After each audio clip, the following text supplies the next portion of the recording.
place of faith in business? My answer is simply center stage. But then faith is different for everyone. And obviously we're speaking about faith as belief in religious doctrines. So I'm tasked to speak in particularly from a Hindu perspective, at least that's what I was told. So first of all, I would not do justice to the couple of hats that I wear if I didn't explain the following and clarify that Hindu is a widely accepted name of our religion. So please note, we Hindus call our religion Sanatan Dharma. Some of you will have come across Sanatan Dharma. So hopefully those who haven't, I hope you take that on board. Now, for example, let me explain, because it was something new that I picked up not long ago, because I used to, as an example, call Mumbai Airport, Bombay Airport. So those who've traveled to India will know, but perhaps not everyone. But take it from me that the Bombay Airport, until recently, it was renamed after the original city name Mumbai. So that's the difference between Sanatan Dharma and Hindu as a religion. So Sanatan Dharma originates from Sanskrit, which means eternal order or truths. Dharma is often translated as duty, but has deeper meaning. So we'll leave that for now. Now, Bhagwad Gita and many Vedas make up our scriptures, which provides guidance to perform our duty. Gita is the most popular and is the main instruction manual for life. So it provides 4 pillars: mercy, truthfulness, austerity, and cleanliness. So in our background, so mercy dictates that we shouldn't eat meat. Truthfulness, no gambling. Austerity, no intoxication, and cleanliness, no illicit sex. So those are 4 guiding pillars. Okay, let me now put that in the context of my background. My background is very different to Beverly's, because I arrived at the age of 7 from Africa, and whilst I have 3 other siblings who are older than me, who were very religious because I had some schooling before they got here. My parents were very religious. I was let loose, fortunately, and I got to enjoy sports and everything else that life, allows when you're a youngster. And I often say school days were the best years of my life. So I enjoyed life to the full, as they say. Except when it comes to work. So moving on to work, in the working environment that we're talking about, I got associated with temples and community work about 35 years ago, or probably 40 years ago now. So I had my background from the family upbringing, knew something about it, but not very clear. Community work, again, I would say exposure to perhaps the code of conduct or the main principles, but not really understanding how that I should practice and so forth, until very recently, the last 3 years. So up until then, and I'll come back to the last 3 years in a bit, but until then, going into the business as we do, diving in the deep end, to achieve success, I learned very early on Newton's law of motion, and I could relate that to karma. For every action, there's equal and opposite reaction, and hold that thoughts as well, because karma plays a big part in our religion, and it's very important. But the other point I'd like to bring in is in the business world, I created my own 4th law of motion, Newton's 4th law of motion, and that is result is directly proportional to effort. And that's how I led my life, business life. Work hard, it's a pretty obvious thing to do, isn't it?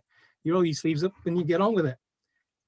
And that's always provided, good steady results on the other end.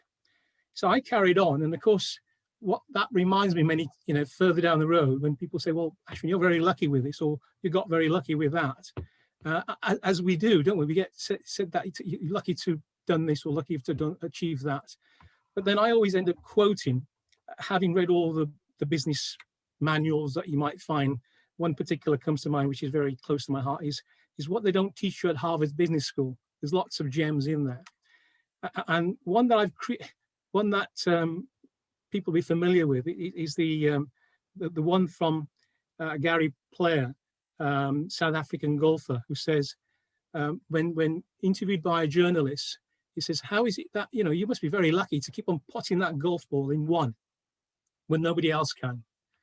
So Gary goes over to him and says, it's interesting that the more I practice, the luckier I get.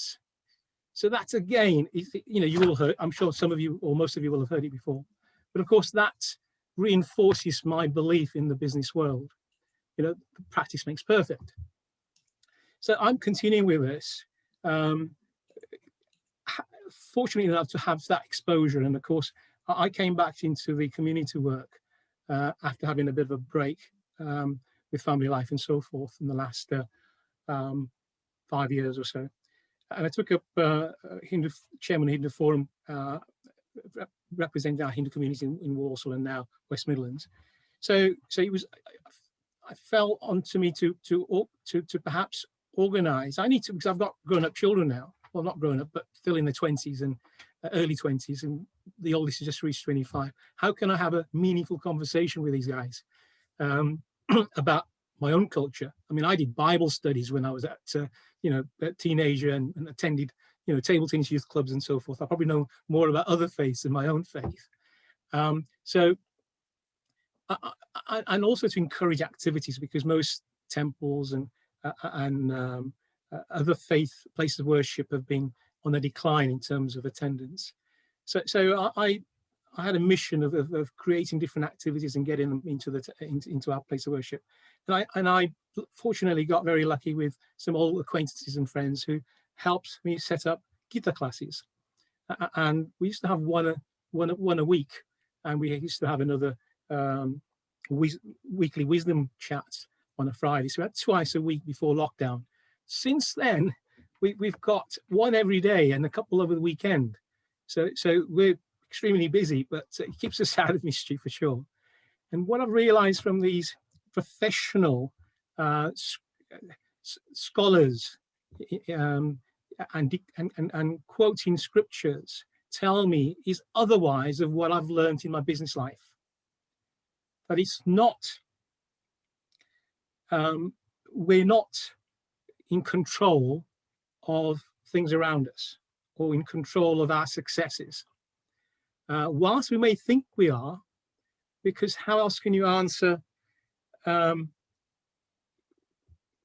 karma for us? I mentioned earlier on, karma was very important for us, and it's in the scriptures that our karma will dictate our future. And I can see that because that's very close to my own rules. If you remember earlier on about my fourth law of motion, Newton's law of motion, result directly proportional to effort. So karma is exactly that, isn't it? So I'm thinking, well, I'm practicing my religion. But if that was the case, how can you answer the fact that we're very fortunate to be born, first of all, healthy with all our limbs, whereas we have a large part of the population who are not. And then, of course, in the country where we don't have war-torn areas or natural disasters as many as some others do, or in a poor family where you'd suffer for not able to have sustainable food and water that we see in the third world countries.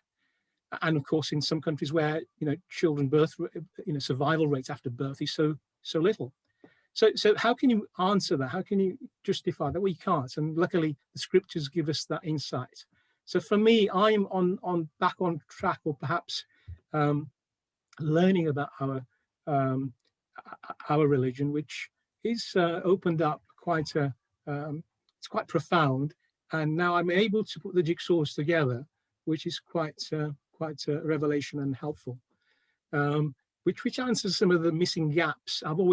People used to ask me a question, and this might tell you a little bit more. people used to ask me, I went on a couple of things. I mean, there was a Canterbury Cathedral pilgrimage I was on, and being a public spokesperson for Peace Pagoda, Battersea Park Peace Pagoda, that was put up by Nippos on Mahoji Buddhists. And we had to write down what was our religion.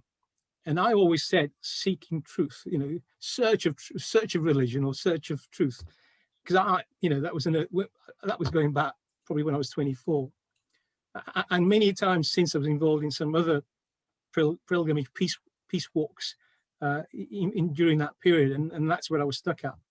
But now I've graduated, and it seems that it's helpful to have the two merge, which is helping me, and hope that helps others here on the call today. So I'll stop here, and perhaps you'll have a chance to ask questions a little later on after the breakout session.